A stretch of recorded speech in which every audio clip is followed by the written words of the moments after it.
Hello friends, आपका स्वागत है हमारी फैमिली में जिसका नाम है commerce and art study point. आज मैं आपके लिए SOL education semester second assignment की डीपली एक्सप्लेन वीडियो लाया हूँ। आप इस असाइनमेंट को समझते वक्त अपना असाइनमेंट अपने पास ही रखिएगा, क्योंकि मैं उसी असाइनमेंट में से आपको समझाने वाला हूँ। तो फिर चलिए दोस्तों, वीडियो को शुरू करते हैं। आज मैं आपको एजुकेशन के तीसरे क्वेश्चन को डीपली एक्सप्लेन करने वाला हूँ, जैसा कि मैंने पिछले कुछ वीडियो में करा है। इसमें कह रहा है, कोलवर्थ द्वारा प्रतिपादित नैतिक विकास की अवधारणा और चरणों को दैनिक जीवन के अनुभव के आधार पर वर्णन करें। आप अपने आप को कब किस स्टेज में पाते हैं और क्यों।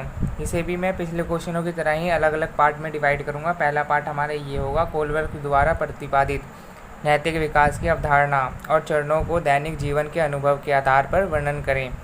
और दूसरा हमारा पार्ट होगा इसका, आप अपने आप को कब किस स्टेज में पाते हैं और क्यों।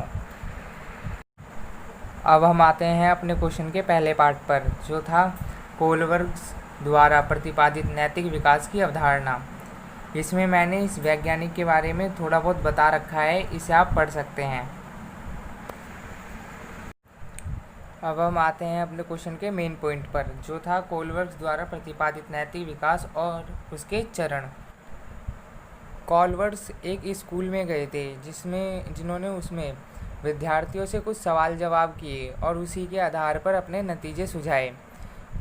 जैसा कि यहाँ पर लिखा भी है, कोलवर्थ ने सवालों की जवाबों व उनके कारकों को वर्गीकृत कर कोलवर्थ ने नैतिक विकास की कुल 3 अवस्थाएं व 6 चरण सुझाए तथा प्रति एक अवस्था में 2 चरण सम्मिलित हैं।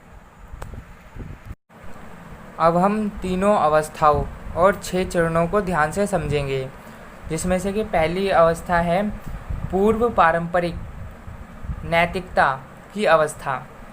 इन अवस्था में बच्चों के तर्क उनकी व्यक्तिगत ज़रूरतों व अनुभवों पर आधारित होती है। प्रति एक अवस्था में 2 चरण होते हैं। इस अवस्था में भी 2 चरण हैं, जिसमें से कि पहला चरण है दंड आज्ञाकारिता अभिविन्यास। इस चरण में बच्चा सामान्य रूप से कठिनाइयों से दूर रहने की कोशिश करता है। इस अवस्था में अत्यधिक अहम केंद्रित चिंता पाया जाता है। बच्चों की सभी व्यवहारिक क्रियाएं स्वयं की आवश्यकता व इच्छाओं की पूर्ति तक ही केंद्रित रहती हैं। इस चरण में बच्चे दंड से बचने के लिए, बुरे परिणामों से बचने के लिए आज्ञाकारिता का पालन करते हैं।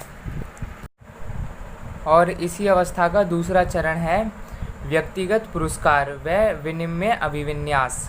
इस चरण का मुख्य केंद्र दूसरों की आवश्यकताओं की पूर्ति के कार्यों को भी अच्छा मानना है। इस चरण के कार्यों में भौतिक ईमानदारी होती है। यह नैतिक तर्क का अधिकार मिलने वाले पुरस्कार या विनिमय पर आधारित होते हैं। ध्यान देने योग्य बात यह है कि किसी चरण पर होना केवल आयु आधारित नहीं है, बल्कि दिए गए उत्तर के लिए प्रयोग किए गए तर्क हैं।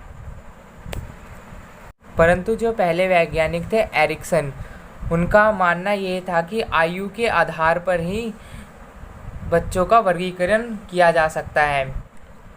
परंतु कोलवर्थ का मानना यह था कि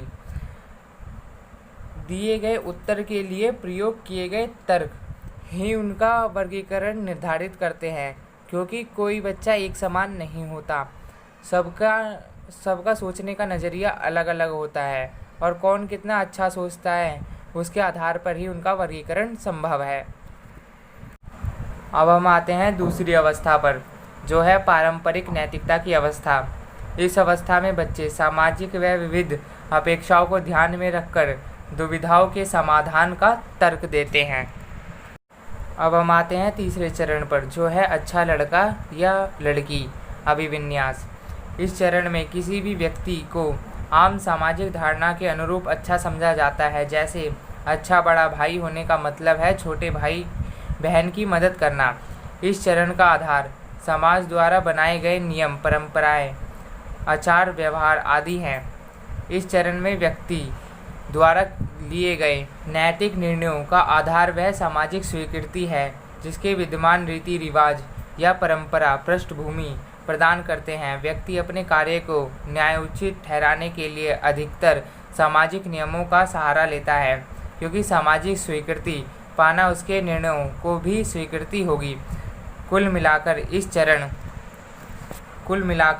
इस चरण में तर्क समाज के पूर्व निर्धारित नियमों से ही उदित होते हैं। अब हम आते हैं चौथे चरण पर, जो है विविध व व्यवस्था अभिविन्यास। इस चरण में पारिवारिक भूमिका और अपेक्षाओं की बजाय नियम और कानून पर अधिक बल दिया जाता है। सामाजिक प्रणाली को बनाए रखना व नियमों का पालन करना इस चरण के मुख्य गुण है।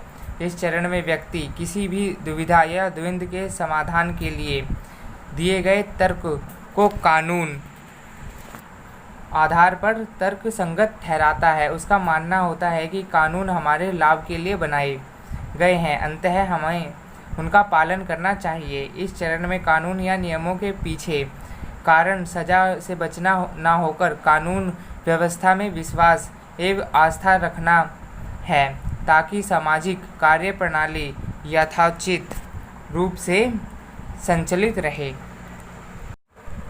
संचालित यानी चलती रहे। दोस्तों, हमने तीसरे चरण में ये जाना कि व्यक्ति सामाजिक परंपराओं पर ज़्यादा ध्यान देता है और समाज के तौर तरीकों से ही चलता है, परंतु हमने चौथे चरण में ये जाना कि व्यक्ति कानून पर ज़्यादा विश्वास रखता है और कानून के नियमों पर ही चलता है। अब हम आते हैं तीसरी अवस्था पर, जो है उत्तर पारंपरिक नैतिकता की अवस्था। इस अवस्था में बच्चों का तर्क व्यक्तिगत सिद्धांतों या समझ के आधार पर होता है, जो समाज के नियमों से बंधे नहीं होते हैं। अब है पांचवा चरण, जो है सामाजिक अनुबंध अभिविन्यास।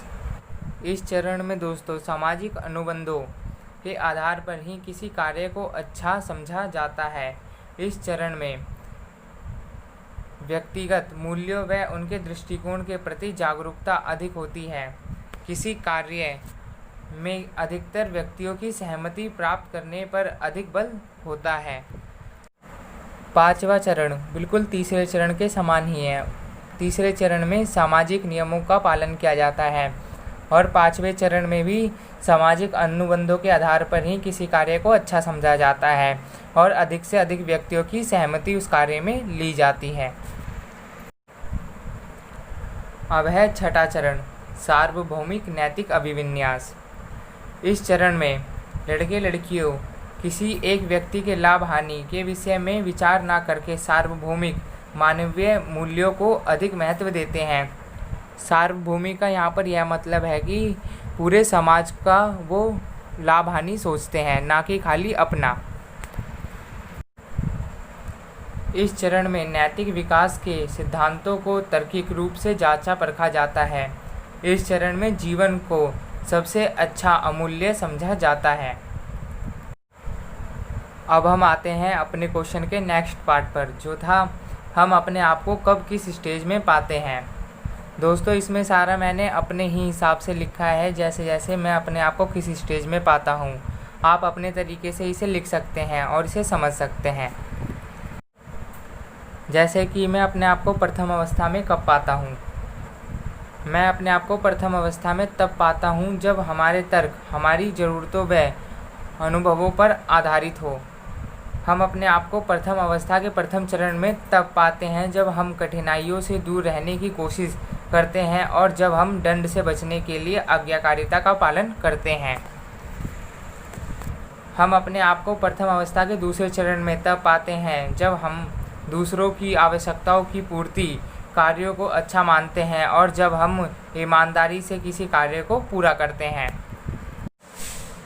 वैसे ही दोस्तों मैंने दूसरी अवस्था में भी लिखा है और ऐसा ही मैंने तीसरी अवस्था में भी लिखा है। आप इसे पढ़ के आसानी से समझ सकते हैं। इसमें मैंने कुछ ज़्यादा हार्ड लिखा नहीं है। अगर दोस्तों आपको ये वीडियो पसंद आती है तो प्लीज़ आप इस वीडियो को लाइक करें, कमेंट करें और शेयर करें। और अगर आपको इसमें कुछ समझ में नहीं आता है तो आप कमेंट बॉक्स में ज़रूर लिखें।